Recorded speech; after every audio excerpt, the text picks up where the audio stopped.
ফাহিমের কি করলো, ফাহিমের জুলাইয়ের দিকে না, জুলাইয়ের দিকে ফাহিমের হঠাৎ করে খুব বাপ বাইরে গেছে।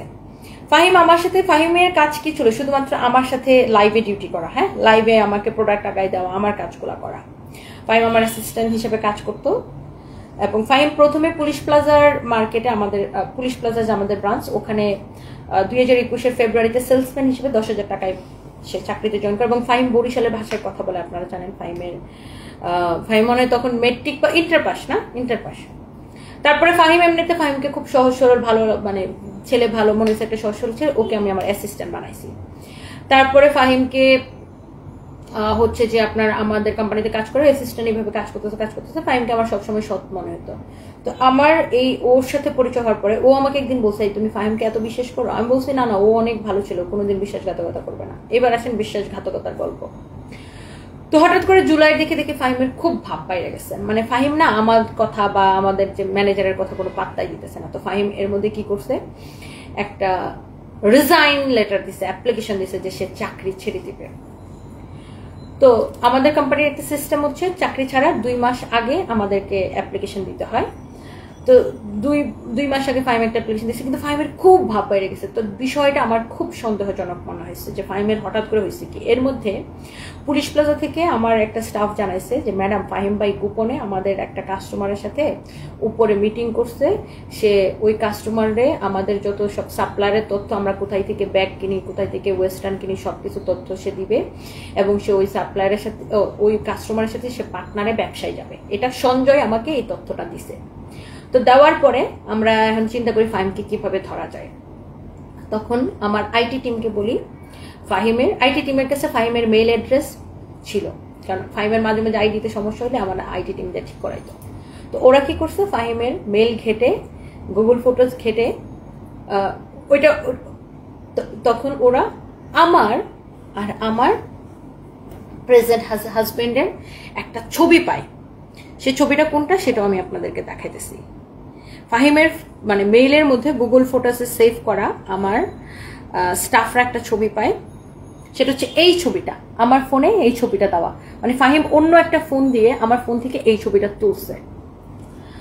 তখন আমরা তো, যখন আমার আইটি টিম এটা জানায়, তখন আমরা তো খুব অবাক যে ফাহিম এই ছবি কেন তুলে রাখলো। কারণ তখন আমরা বিয়ে করছি অগাস্টের 12 তারিখে।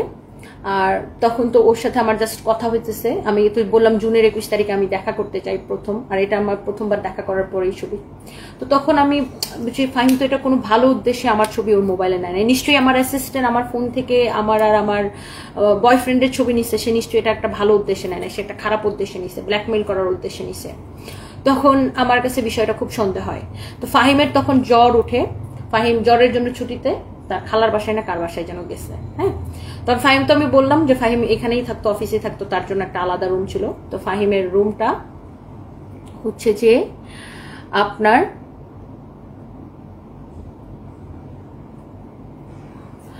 ফাহিমের রুমটা আমরা হচ্ছে যে আপনার সার্চ করে সেখানে একটা প্যান ড্রাইভ পাই। প্যান ড্রাইভটা পাওয়ার পরে আমার ম্যানেজার ওই প্যান ড্রাইভটা যখন ল্যাপটপে নেয়, নিয়ে দেখে ওই প্যান ড্রাইভের মধ্যে ফাহিমের দুনিয়া নুড ভিডিও। সেটা কার সাথে জানেন? ছেলেদের সাথে। ফাহিম হচ্ছে একটা গে। ফাহিম হচ্ছে ছেলেদের সাথে সব সেক্সুয়াল ভিডিও বানায়। তার থেকেও খারাপ যে জিনিসটা সেটা হচ্ছে, হ্যাঁ, এবং আমি বিদেশে চলে গেলে ফাহিম কি করতো, এই যে দেখেন আমার অফিসে তার রুমে মেয়েদের মানে এসব ছেলেদেরকে নিয়ে এসে এইসব মানে নোংরা কাজ করতো। ফাহিম হচ্ছে একটা গিয়ে ছেলেদের সাথে সেই সব ভিডিও বানায়। তার থেকেও ডেঞ্জারাস যেটা, তার পেন ড্রাইভে আমরা একটা ফাইল পাই, যে ফাইলের মধ্যে সে আমার নাম দিয়ে লিখে রাখে টনি নোটস দিয়ে সে একটা ফাইল বানায় রাখে।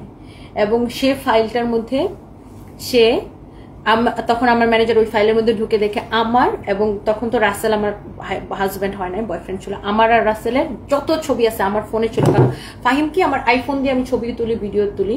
তো ফাহিম আমার আইফোনের পাসওয়ার্ড জানতো। আমার আইফোন থেকে সে ধরেন এইভাবে ছবি বের করে সে অন্য একটা ফোন দিয়ে এরকম করে ছবি তুলে নিছে। মানে আমার আর আমার বয়ফ্রেন্ডের যত ছবি ছিল সব। তার উদ্দেশ্য ছিল সে চাকরি ছেড়ে যাওয়ার পরে সে যে ওই যে আমার একটা কাস্টমারের সাথে পার্টনারে ব্যবসা করবে, তো আবার আমাদের সাপ্লাই নিয়ে, তো সেটা নিয়ে যদি আমরা কিছু বলি তাহলে সে আমার আর আমার বয়ফ্রেন্ডের ছবি দিয়ে আমাকে ব্ল্যাকমেইল করবে। এটা ছিল তার উদ্দেশ্য।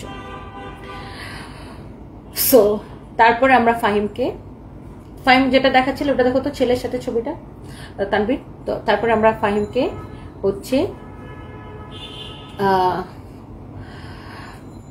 ঢাকায় আনি অফিসে। ফাহিম জানে না এত কিছু, আমরা জেনে গেছি। ঢাকায় নিয়েছি, এনে তাকে জিজ্ঞাসাবাদ করা হয়, অনেক কিছু করা হয়। তারপরে যে স্বীকার করে যে সে আমাকে ব্ল্যাকমেল করার উদ্দেশ্যে আমার ছবিগুলো নিছিল। তারপরে তার থেকে আমরা লিখিত, মানে সে অনেক হাতে পায়ে ধরে আমার, তাকে আমরা পুলিশে দিতে চাই, পুলিশ কলও দিছিলাম, কিন্তু তারপরে তাকে পুলিশে দেয় নাই, যেহেতু সে অনেক হাতে পায়ে ধরতেছে, এতদিন চাকরি করছে, কান্নাকাটি করছে। সে বলছে যে সে আর জীবনে এই কাজ করবে না এবং সেই সমকামিতা সাইরা দিবে, এই পাপ কাজ থেকে সে দূরে যাবে। তাকে আমরা বুঝাইছি যে আল্লাহর পথে ফিরে আসো। তারপরে সে